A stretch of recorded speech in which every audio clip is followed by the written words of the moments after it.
Queridos, nós estamos chegando hoje ao fim da nossa jornada que começamos há cerca de um ano, quando iniciamos a série 4 Olhares. Na ocasião, quando eu comecei, eu não tinha ideia de que iria demorar um ano inteiro, que nós iríamos passar um ano ministrando sobre as 4 maneiras diferentes pelas quais Mateus, Marcos, Lucas e João veem a história, a vida, a obra de Jesus Cristo e como eles narram com semelhanças e diferenças próprias de 4 pessoas que estão no ambiente, como por exemplo este aqui, e que daqui a algum tempo terão que narrar como foi o culto do Dia das Mães ou o culto do dia 9 de maio de 2021. E então 4 pessoas diferentes narrarão os mesmos eventos com semelhanças e diferenças, a depender de onde estiverem nesse lugar, de quando chegaram na hora do culto, se estavam prestando atenção ou não a um determinado aspecto. No caso específico de Mateus, Marcos, Lucas e João, nós temos 2 apóstolos de Jesus, Mateus, que também era chamado Levi, e João, Marcos, que é o primeiro a escrever, que possivelmente era sobrinho ou primo de Pedro, o apóstolo, e, portanto, ouviu muito sobre Jesus e provavelmente participou de alguns dos eventos que ele narra, mas certamente ouviu muito também a partir do que Pedro falou para ele, e Lucas, que era o único não-judeu dos 4, mas que Deus usa como um médico detalhista que era, escreve o Evangelho de Lucas e o livro de Atos, e então ele descreve a história com muitos detalhes para um homem chamado Teófilo, que seria um novo convertido, que precisava de um bom fundamento do Evangelho para manter a sua fé. Esses 4 olhares se espalharam, estão descritos nos 4 Evangelhos, narram episódios, às vezes os 4, outras vezes 2 dentre eles, às vezes somente 1. E então esse Evangelho que nós conhecemos, que é descrito nesses 4 evangelhos, nessas 4 narrativas, é tão enriquecedor e é tão enriquecido por esses 4 olhares. Na primeira temporada, só fazendo uma breve recapitulação, eu falei sobre os inícios, como de maneira distinta Mateus, Marcos, Lucas e João começam a contar a história de Jesus. Nós temos um extremo, Marcos, direto e objetivo, vai direto ao ponto, praticamente já começa com Jesus adulto, sendo batizado e iniciando o seu ministério. João vai lá atrás na eternidade e remete à origem divina, sendo Jesus 100% Deus, quando ele diz no princípio era o verbo estava com Deus e o verbo era Deus. E aí conta como este verbo se encarnou e conta o início de tudo. E no meio, Mateus e Lucas descrevendo as narrativas, as genealogias, de quais foram os os antepassados de Jesus, tanto pelo lado de Maria como pelo lado de José. Na segunda temporada nós falamos sobre os coadjuvantes, aqueles homens e mulheres, alguns muito especiais, que eu denominei de coadjuvantes de luxo, como a própria mãe de Jesus, Maria, como João Batista, como os apóstolos, que estiveram no meio e estão no meio da narrativa. É quase como se fosse realmente uma série, como se fosse uma novela, como se fosse um romance, em que tem um núcleo central, que é a pessoa, a obra, a missão, as palavras do Redentor, e outros núcleos paralelos daqueles que participam da trama, participam da narração, são mencionados, têm as suas palavras, suas atuações, mas não são o protagonista. Pelo contrário, o protagonista continua sendo Jesus. Na terceira temporada eu falei sobre os encontros, como Jesus encontrou homens, mulheres. Hoje mesmo pela manhã eu mencionei como o apóstolo João, o 4º evangelho, o 4º olhar, conta a história de 5 encontros de Jesus com 5 homens e 5 encontros de Jesus com 5 mulheres. E como isso é significativo, porque o último desses encontros com essas mulheres acontece justamente na ressurreição, a quem Jesus dá o privilégio, o luxo de serem as primeiras a ver Jesus ressurreto. As primeiras pregadoras de Jesus ressurreto são aquelas mulheres que estavam no túmulo e que foram surpreendidas pelo túmulo vazio.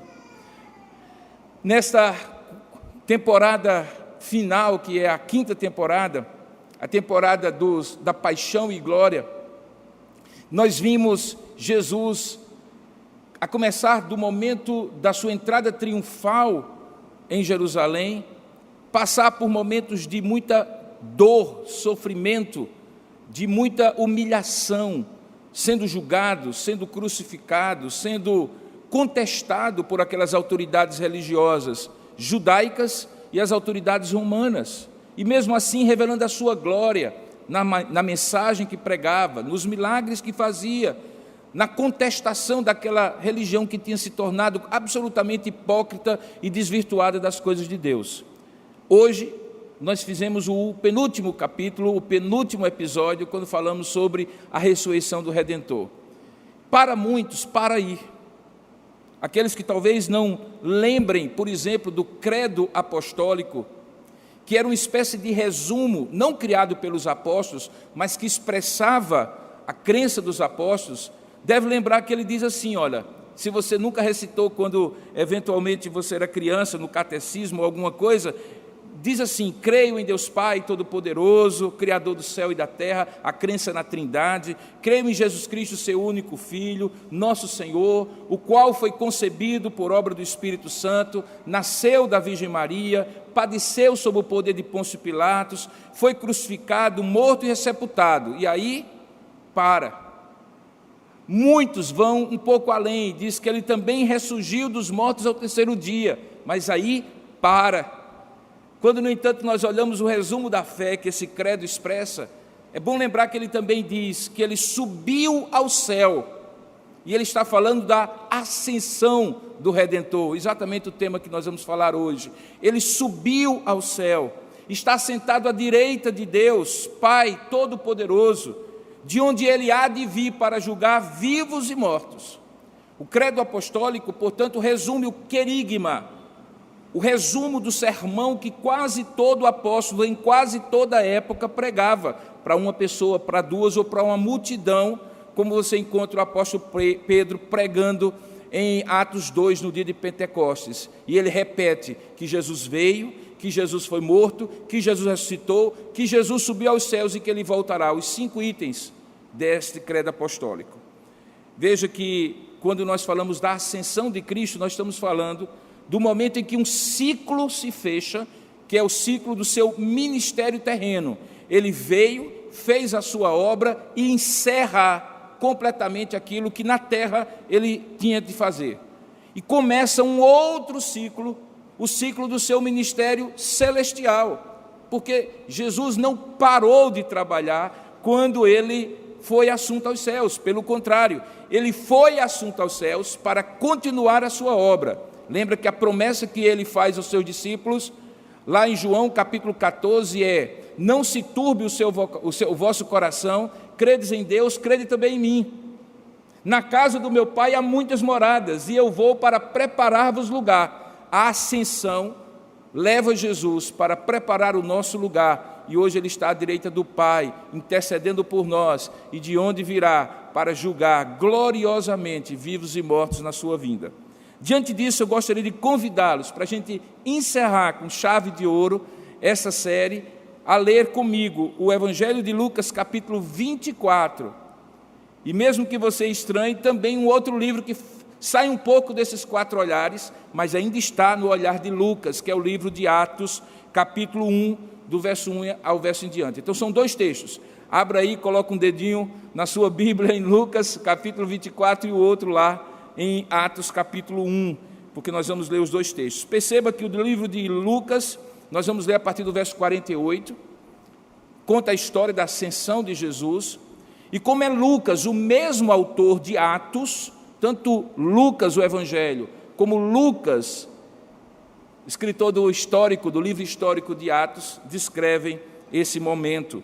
Ele é o mesmo que descreve em 2 momentos diferentes, digamos assim. Vamos colocar de pé e ler a palavra de Deus? No livro de Lucas, capítulo 24, depois vocês vão poder sentar, descansar, eu que vou ficar em pé. Se você pudesse também ficar em pé aí onde você está na sua casa, para que você não pense que está assistindo um filme, e pode sentar ali e de repente pedir a pipoca para a esposa ou para o filho, pegar um refrigerante.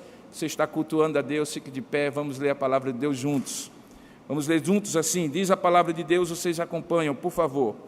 Vós sois testemunhas destas coisas, Lucas 24, 48. eis que eu envio sobre vós a promessa de meu Pai. Permanecei, pois, na cidade, Jerusalém, até que do alto sejais revestidos de poder. Então Jesus os levou, referindo-se aos discípulos, para Betânia, e erguendo as mãos os abençoou. E aconteceu que, enquanto os abençoava, ia se retirando deles, sendo elevado para o céu.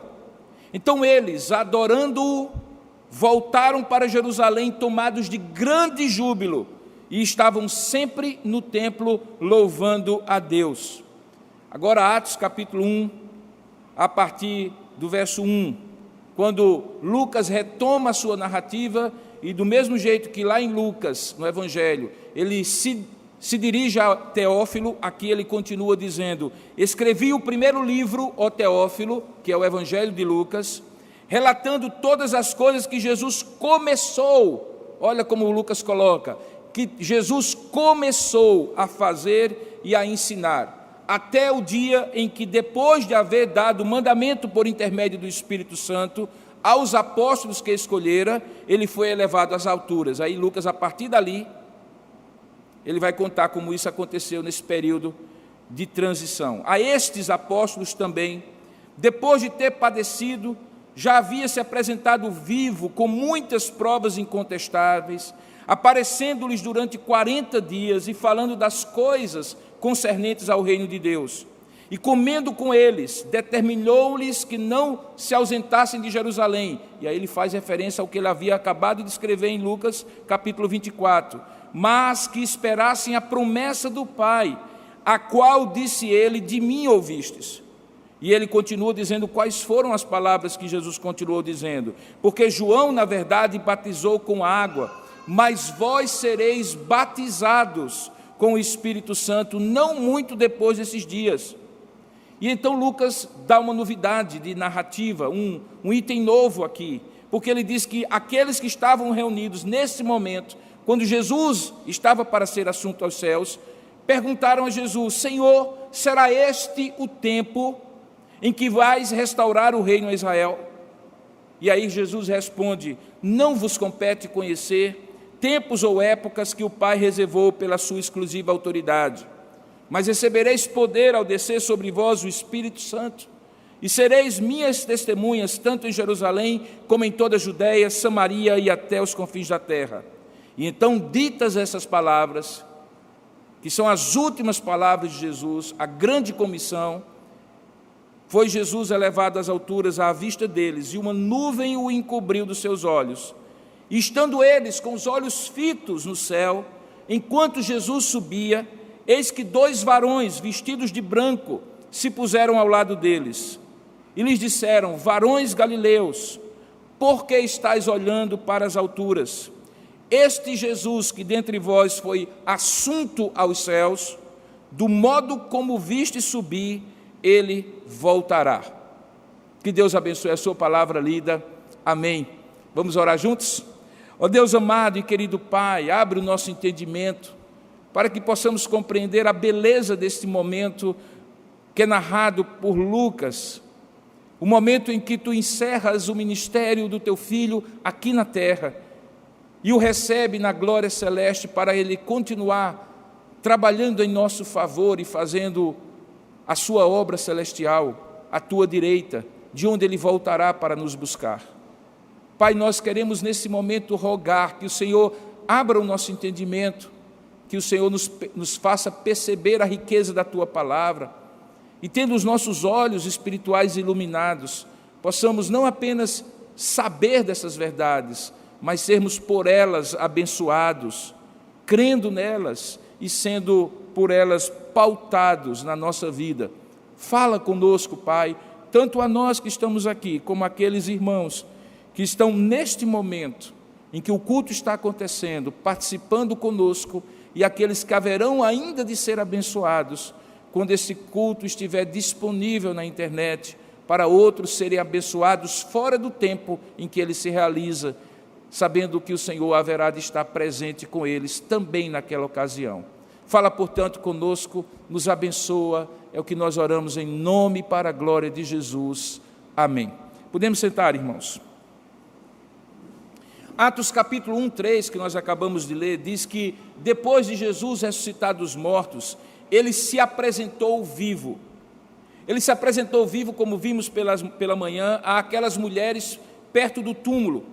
Depois ele se apresenta aos discípulos que estão caminhando para o caminho de Emaús.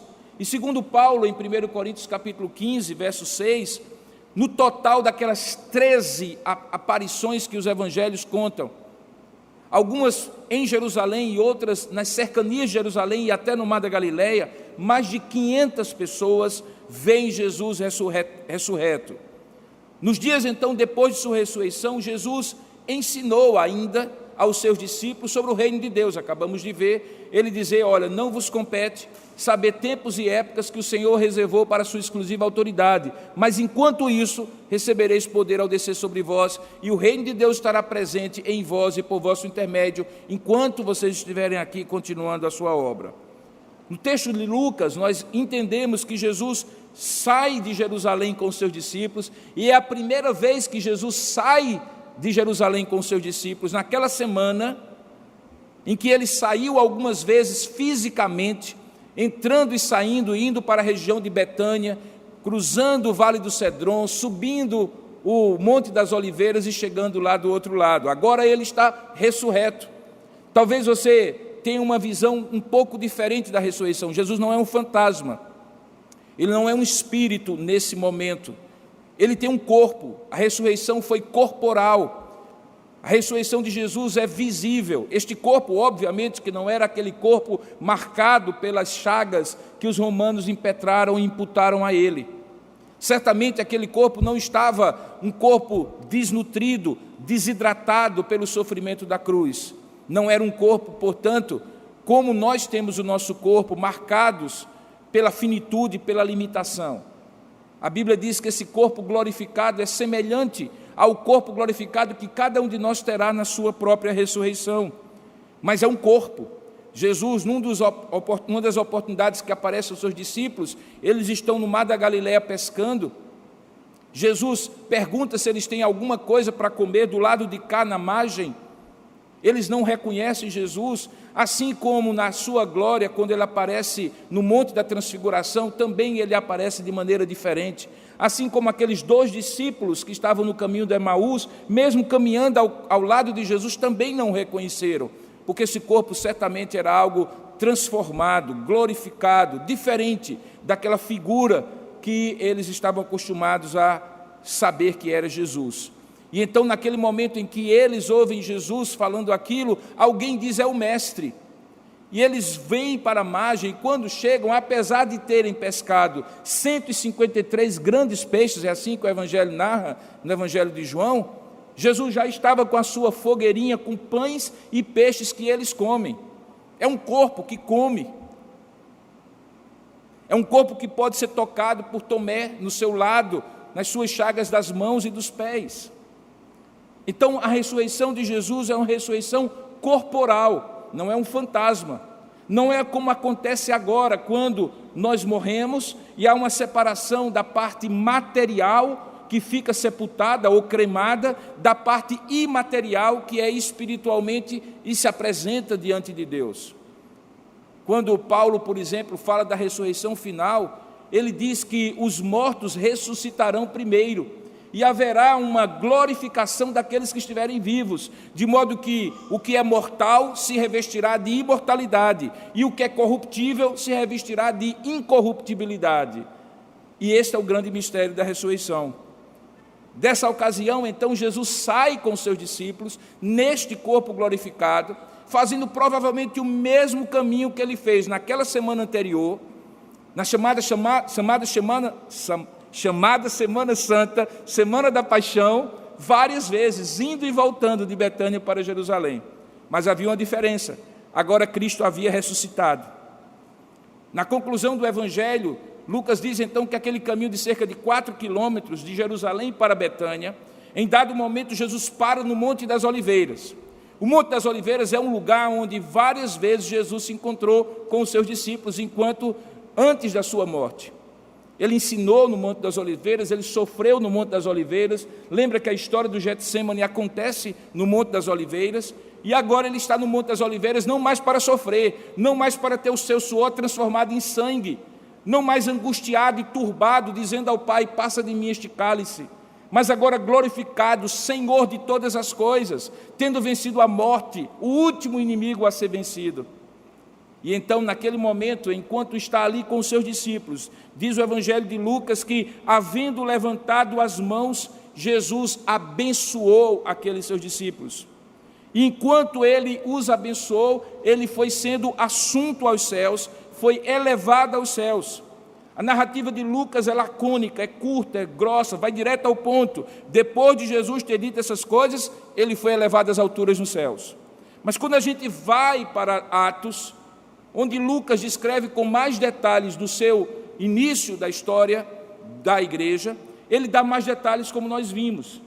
Ele dá o detalhe de que eles conversaram enquanto Jesus estava sendo assunto aos céus. Quais eram as indagações e preocupações daqueles discípulos? Eles já tinham sido aliviados da dor da perda de Jesus, mas eles estavam curiosos de saber agora qual é o próximo passo. O Senhor já fez a grande reviravolta. O que parecia ser o final, morte, derrota, tragédia, se transformou em vitória. Mas a partir de agora, e como é que vai ser? Será agora que o Senhor vai restaurar o teu reino sobre a terra? E então aquele diálogo acontece lá em Atos capítulo 1. Os comentaristas e o próprio texto bíblico diz que da ressurreição de Jesus até a sua ascensão se passam então 40 dias. Nesses 40 dias ele aparece várias vezes. 40 dias depois da Páscoa e mais 10 dias depois que ele é assunto aos céus, acontece o dia de Pentecostes. De modo que numa cronologia, pensando assim num gráfico, imagine comigo, cruz na sexta, domingo, ressurreição, 40 dias de aparecimentos a várias pessoas, 10 dias depois, 50 depois do início,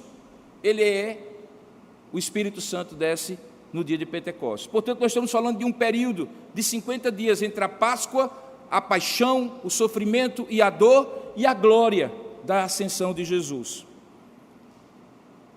Note que quando é dito que Jesus foi elevado aos céus, fica claro que pela voz passiva ele não elevou-se, ele foi elevado.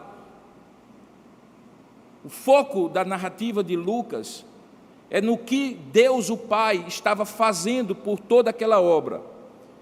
O apóstolo Paulo vai dizer algo semelhante no seu sermão do Pentecostes, quando ele diz que foi Deus que ressuscitou Jesus. Não foi apenas Jesus que ressuscitou-se, mas Jesus foi ressuscitado pelo Pai, colocando o foco que Deus estava no controle em todas as coisas. O que Lucas quer dizer, então, em todas essas duas narrativas, do capítulo 24 do seu Evangelho e do Atos capítulo 1, no seu livro histórico, é que Jesus deixa esse cenário terreno e entra na glória celestial. O tempo de paixão e dor estava para trás. O seu estado de humilhação, como dizem os teólogos, seria agora substituído pelo estado de exaltação. Se a gente for, do ponto de vista da teologia sistemática, dividir os períodos da história do Redentor, nós podemos dizer que ele foi sempre exaltado de toda a eternidade passada. Vimos a sua glória, a glória era do unigênito do Pai. Ele passou um período de humilhação enquanto aqui esteve, limitando-se a um corpo humano, sendo 100% homem, embora sem pecado, mas tendo fome, tendo sede, chorando, sofrendo as nossas dores, e agora ele retoma para a sua glória, no seu estado de exaltação que originalmente ele tinha. Então é como se ele fizesse assim e depois voltasse ao estado que ele sempre teve, o estado de glória. A ascensão de Cristo, então, que encerra essa série, encerra também o ministério terreno de Jesus. Mas ele não entra de férias.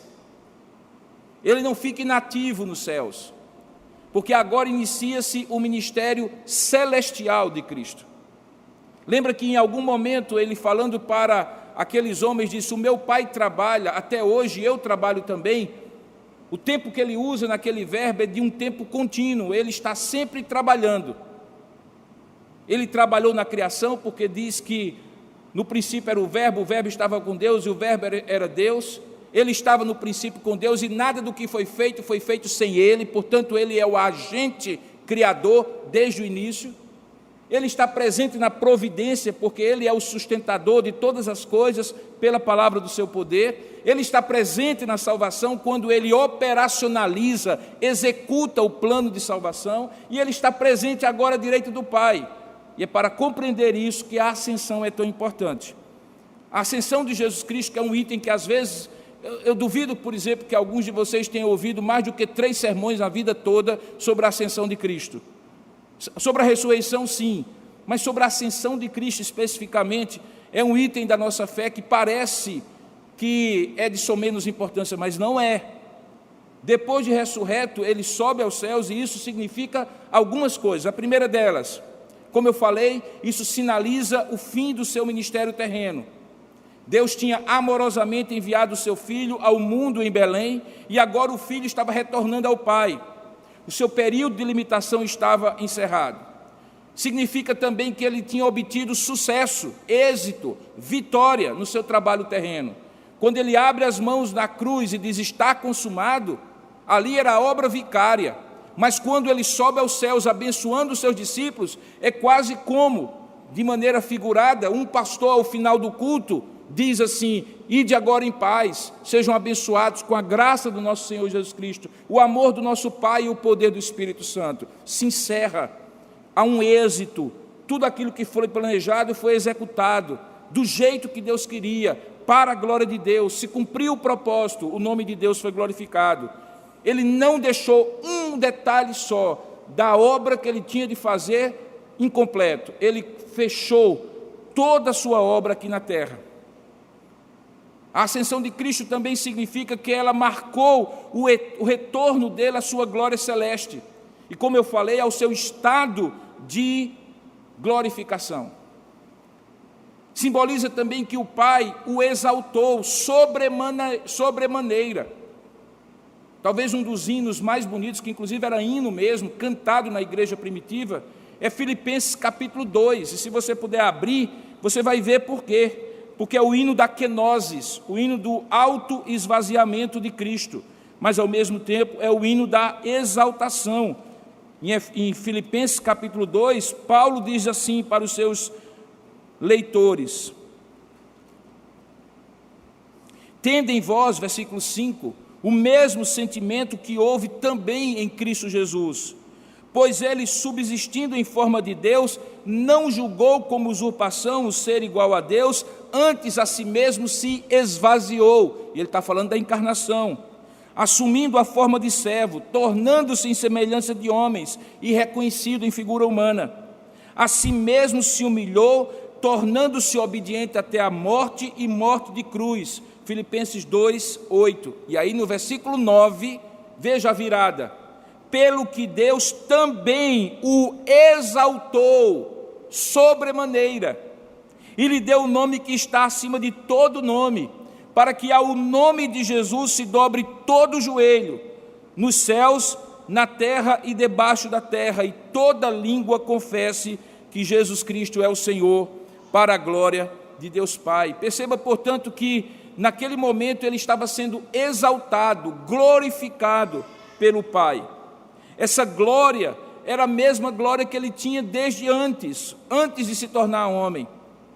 E é esta glória que traz alegria àqueles discípulos, que depois voltam para Jerusalém, segundo o texto de Lucas, exultando com alegria, porque agora eles entenderam definitivamente que o Cristo que havia de morrer, sofrer e ser crucificado, mas também tinha ressuscitado, não permaneceria vagando, como se fosse um espírito sem sentido, etéreo, mas ele era o próprio Deus, como sempre fora, e voltaria ao Pai, para a direita de Deus reinar. A ascensão de Cristo, então, inaugura o momento em que ele começa a preparar o lugar para nós, como diz João capítulo 14, verso 2, e indica duas obras que ele faz nesse momento diante de Deus em nosso favor. A primeira delas é que ele assume a posição definitivamente de sumo sacerdote. Não que ele não fosse antes. Ele era e sempre será o sumo sacerdote da nossa confissão. Mas agora ele é o sumo sacerdote que está à direita do Pai. E o que é que faz um sumo sacerdote? Imagine, no Antigo Testamento você tinha um rei. Era a figura que remetia ao governo de Deus. O rei reinava porque Deus dava para ele o governo sobre o seu povo. Ao lado do rei havia a figura do profeta, que era aquele que falava em nome de Deus, lembrando a lei do Senhor e aplicando às pessoas para que elas corrigissem seus maus caminhos e caminhassem com Deus. E havia a figura do sumo sacerdote. E a figura do sumo sacerdote era fundamental, porque enquanto o profeta trazia Deus ao povo, o sumo sacerdote levava o povo a Deus. Enquanto o profeta proclamava a palavra, profetizava e trazia a direção de Deus para o povo, o sumo sacerdote intercedia pelo povo diante de Deus, oferecia sacrifícios diante de Deus pelo povo, fazia orações diante de Deus pelo povo. Um descia de Deus para o povo, outro subia do povo para Deus. E no meio o rei reinava. Quando a gente diz que Deus está sentado no trono e à sua direita está Jesus Cristo, ele está no papel de sumo sacerdote. Abra sua Bíblia em Hebreus capítulo 4 e você verá como é descrito. Hebreus capítulo 4, versículo 14 a 16, diz isso claramente, olha só. Hebreus 4, 14, ele diz: tendo, pois, a Jesus, o Filho de Deus, como grande sumo sacerdote que penetrou os céus. Lembra, o sumo sacerdote entrava uma vez por ano na presença de Deus com sangue no dia do Yom Kippur. Ele oferecia sacrifícios pelos seus próprios pecados e pelo pecado do povo. O nosso sumo sacerdote Jesus ofereceu o sacrifício definitivo, eterno, insubstituível, irrepetível, não por si, mas pelos pecadores. E ao fazer isso, ele entra na presença de Deus pelo novo e vivo caminho, como diz Hebreus. Ele penetra os céus e por causa disso, ele exorta: conservemos firmes, portanto, a nossa confissão. E ele explica por que podemos continuar confessando Cristo, mesmo quando ele não está visivelmente conosco. Porque nós não temos, verso 15, porque não temos sumo sacerdote que não possa compadecer-se das nossas fraquezas. Ele está lá à direita do Pai, olhando para mim e olhando para você, compadecido, como apesar de crermos tudo que nós cremos, de termos a assistência do Espírito Santo em nós, aquele que é o Consolador que habita em nós, apesar de termos o manual da palavra que nos instrui tudo, nós infelizmente continuamos pecando, fraquejando na nossa fé. E aí ele se compadece de nós, das nossas fraquezas, porque ele foi tentado em todas as coisas, à nossa semelhança, porém sem pecado. Ele sabe, portanto, o que é a tentação. E aí ele conclui no verso 16, dizendo que hoje, à direita do Pai, ele nos convida, ele diz: acheguemo-nos, portanto, confiadamente, junto ao trono da graça, a fim de recebermos misericórdia e acharmos graça para socorro em ocasião oportuna. Você tem dois intercessores por você, um aqui na terra que habita em você e que é o Espírito Santo. Ele intercede por você com gemidos inexprimíveis, quando a dor, o sofrimento, a confusão mental, a dúvida, a incredulidade e tudo mais que nos afasta de Deus turva a nossa capacidade de sequer orar como convém. E o apóstolo Paulo diz que ele intercede por nós com gemidos inexprimíveis, palavras indizíveis que nós nem sequer conseguimos compreender. Ele intercede por nós porque habita em nós. A promessa é: ele estará convosco e em vós. Mas nós temos um outro intercessor por nós, o primeiro Consolador, que agora está nos céus à direita do Pai, e que intercede, segundo o texto, por nós. Intercede junto ao trono da graça, é o nosso grande advogado. Eu gosto muito da obra de Ariano Suassuna, nosso conterrâneo paraibano.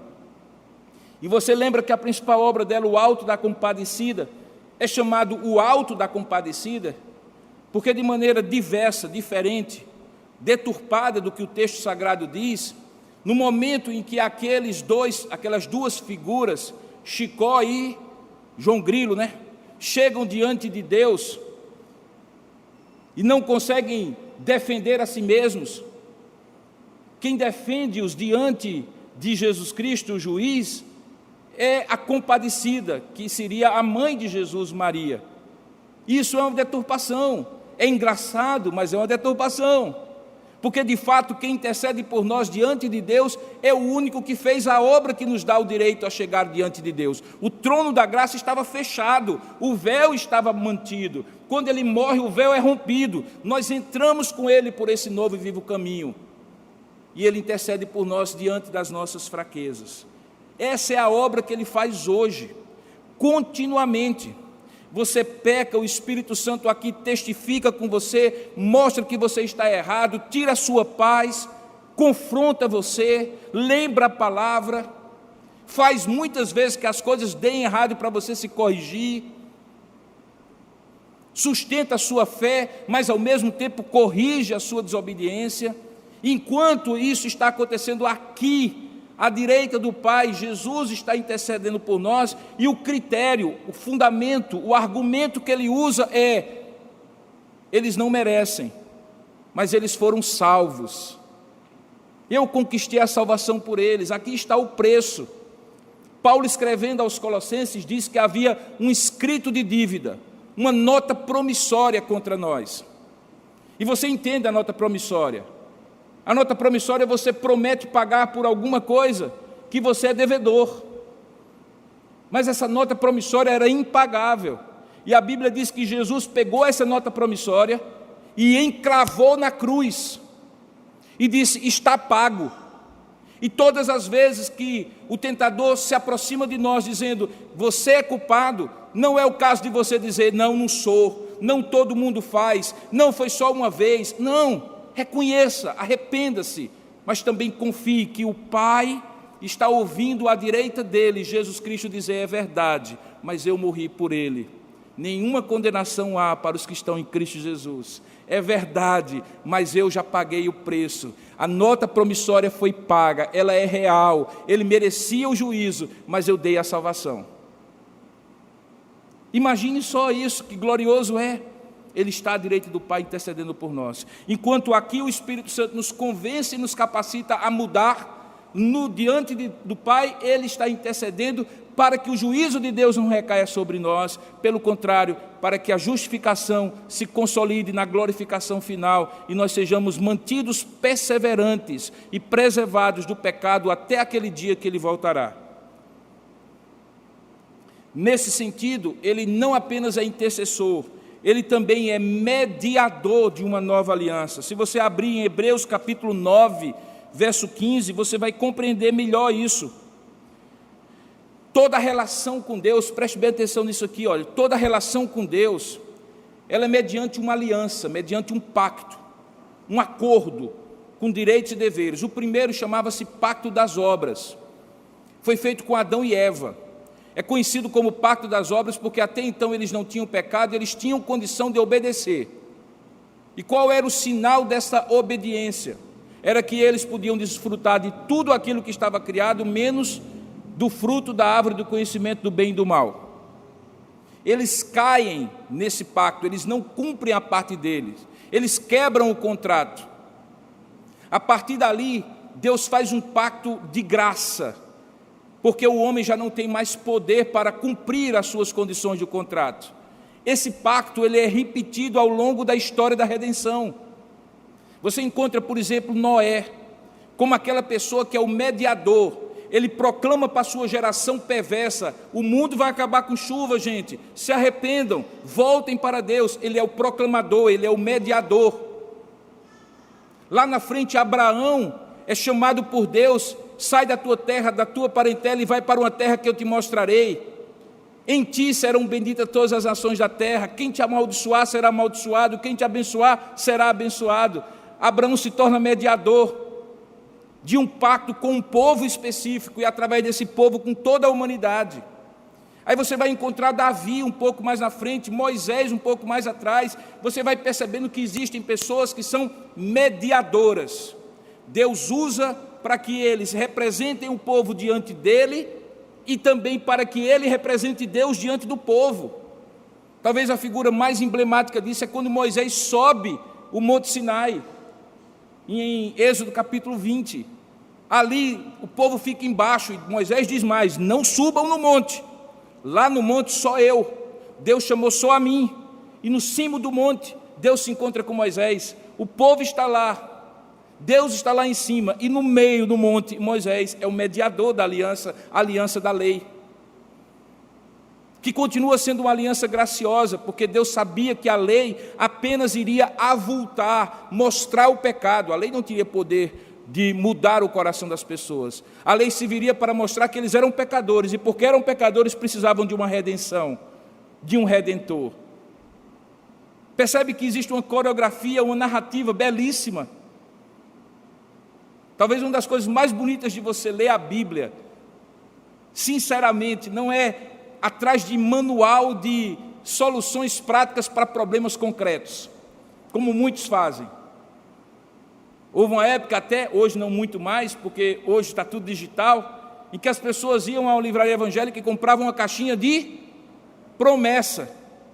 E ao invés de ler a Bíblia, tentar entender essa história do começo, meio e fim, elas todo dia faziam uma espécie de horóscopo evangélico. Elas fechavam o olho, tiravam uma tampinha transparente e puxavam uma promessa. Qual é a palavra de Deus para mim hoje? Aí vinha um versículo.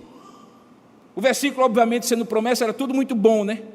E as pessoas ficavam felizes, anestesiadas, mas não conheciam nada da história, porque essa história é a mais bela, mais poderosa, mais transformadora história do universo.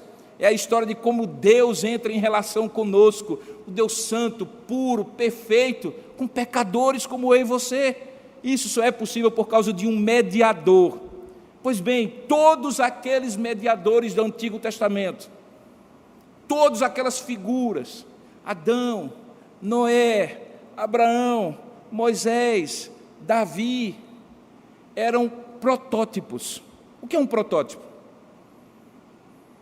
Um protótipo é algo que você faz, que ainda não é o perfeito, que ainda não é o completo, que não é ainda a versão alfa, é a versão beta, e que você vai ali moldando, aperfeiçoando até chegar ao perfeito.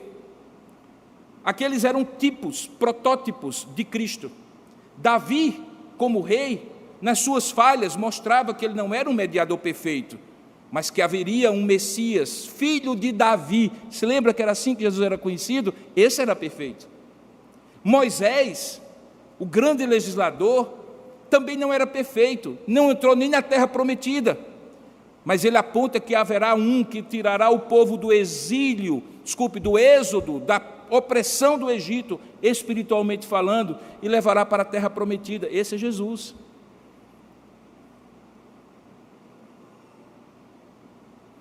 Portanto, este mediador que hoje está à direita do Pai, é o mediador perfeito. Ele não está em cima do Monte Sinai, ele está à direita do Pai. E é isso que Hebreus capítulo 9 diz. Veja o que é que diz aqui. A partir do verso 11 eu vou ler.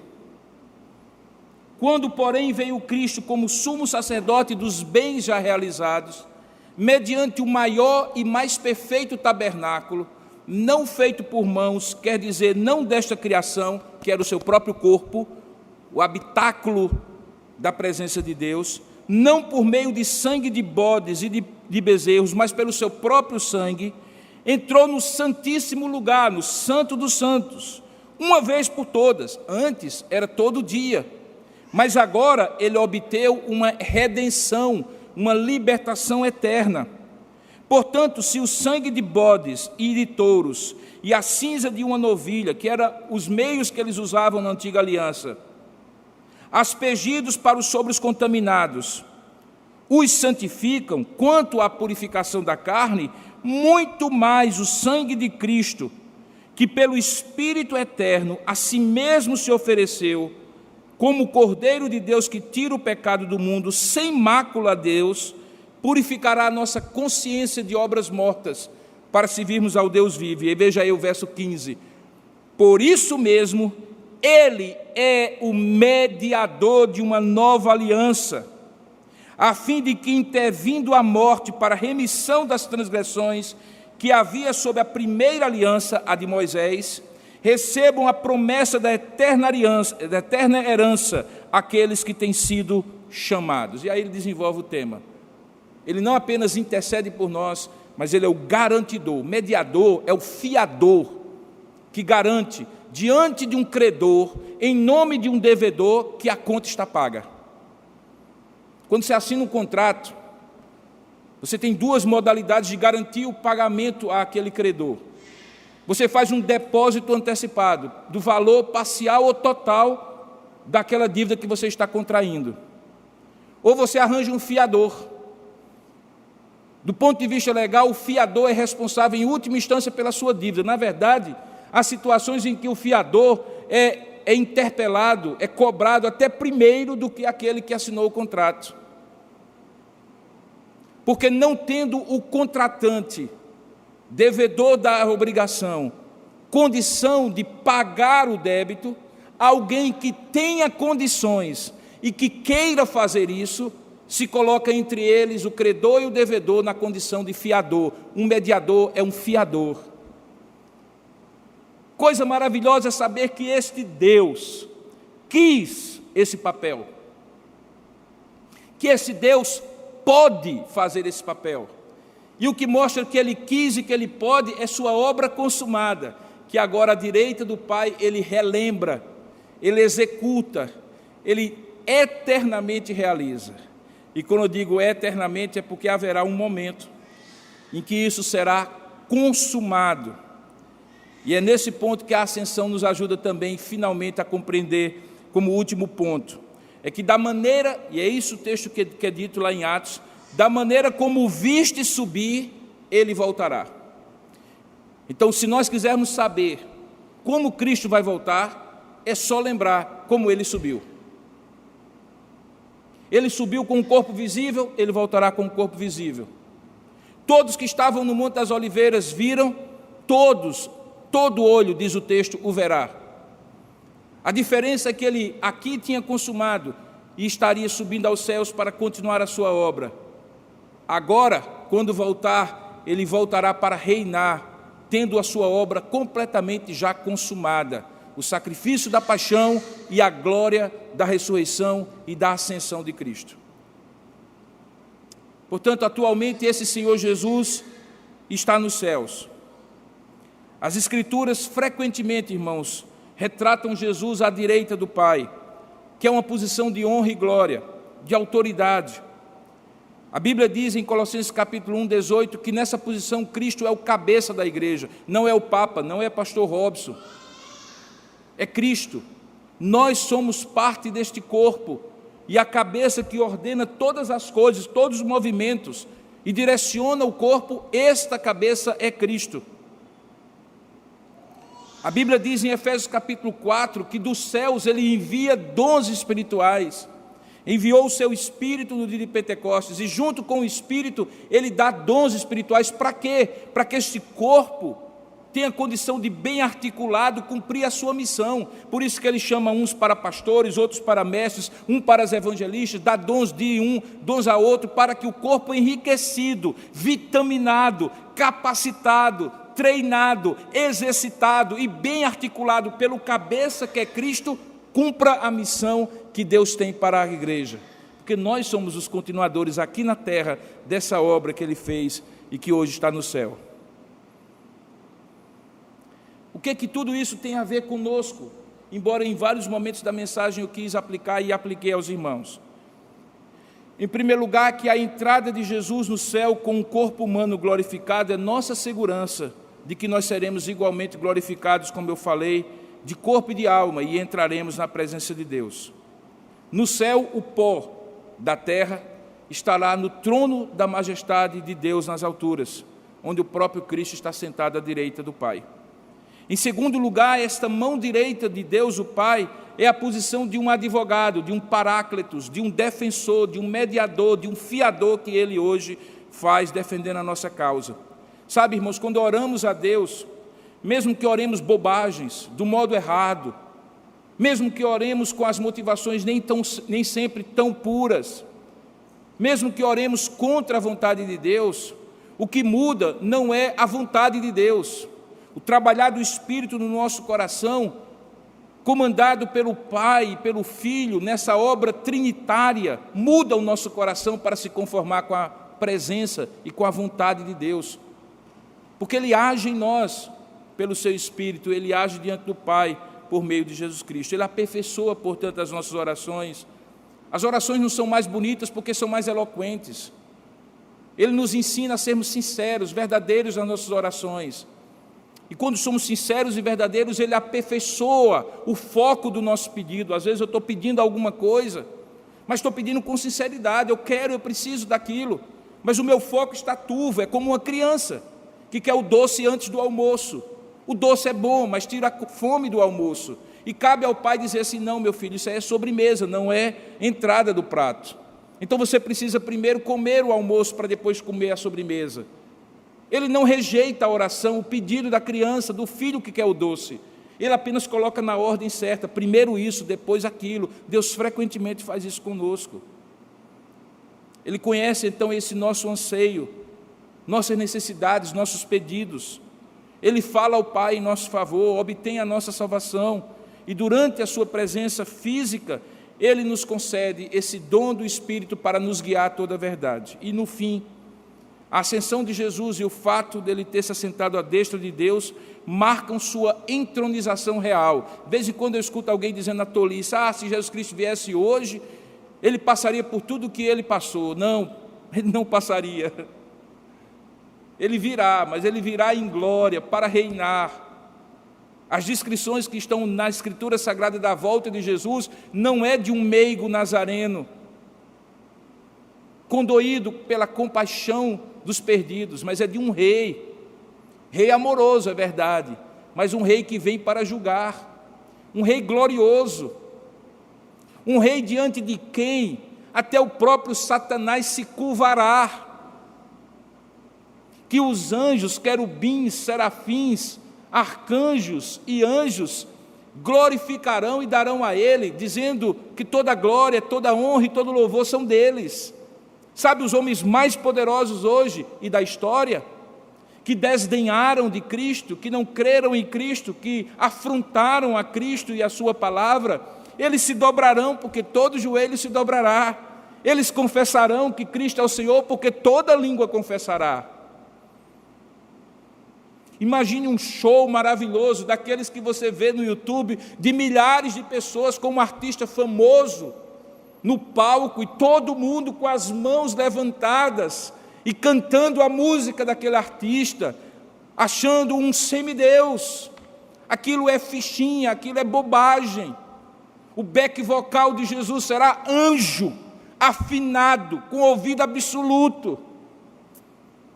Não haverá luzes, nem painel de LED. A glória de Deus se revestirá naquele lugar, quando Ele voltar, e todos serão tomados por uma admiração suprema, porque Ele voltará como o rei glorioso que Ele é, que Ele se humilhou durante um período, mas que Ele continua sendo, antes, durante e depois, o rei de toda exaltação.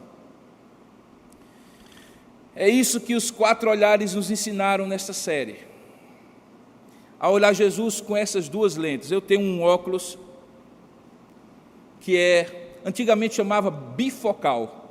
Eu achava que era óculos para gente velha, né? Na minha época, quando eu era jovem, eu dizia assim: rapaz, um dia que eu tiver aquele círculozinho aqui embaixo, que o olho fica maior embaixo, né? Você está rindo, né? E que o olho fica menor em cima, eu acho que nessa hora eu vou ficar.